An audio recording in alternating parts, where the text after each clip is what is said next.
As we wrap up our celebration of Black History Month, we're focusing on one of North Alabama's highest profile employers, NASA, and the Marshall Space Flight Center. It's been at the forefront of diversity and inclusion since it was formed more than 60 years ago. I had the chance to talk to several longtime employees about that legacy and how they're helping shape the future of NASA.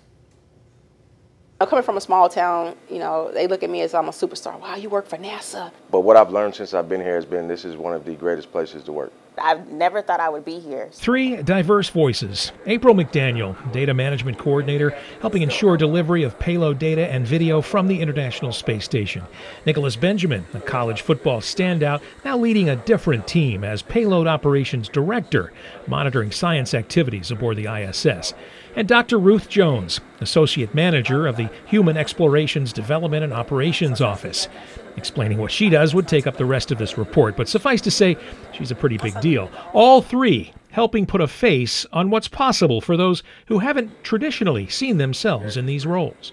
As minorities and blacks, we see ourselves more in media as athletes or, artists, music artists. But you don't really see that many scientists. You don't see that many black physicists or black engineers. And that's why I try to go back home and speak to the younger generations, go to the schools and let them know, hey, if I can do it, come from this same school, same hometown, you guys can do it as well. You have to believe in yourself and not let your, wherever you come from determine your destiny.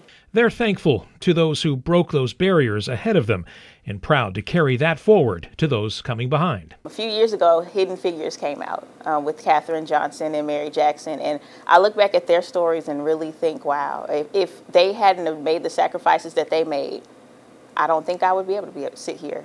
The early years of Marshall back in the 60s, when they were very integral in the civil rights movement and hiring African Americans to do great jobs. We still have to be a positive influence to kids and make sure that we're telling them to, know how to navigate and know who to navigate with. A truly colorblind society? Dr. Jones neither sees that as coming nor as the answer. That, she says, lies in opening our eyes, minds, and hearts to the unique contributions and ideas of everyone.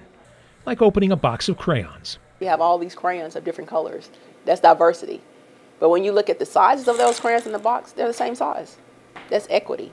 But when you use all of those crayons to create a masterpiece, then that's inclusion. A simple analogy. And while the whole world watches NASA's next masterpiece come to life, the Space Launch System, the rocket that will take the first person of color to the moon, it becomes clear it couldn't have happened any other way. We couldn't have done that if we had everybody that thought alike, everybody from the same university. We couldn't do that.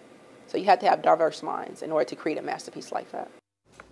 To see all of our stories highlighting Black History Month this year, head over to our website, wavetv.com. Just click on the banner on the left side of your screen.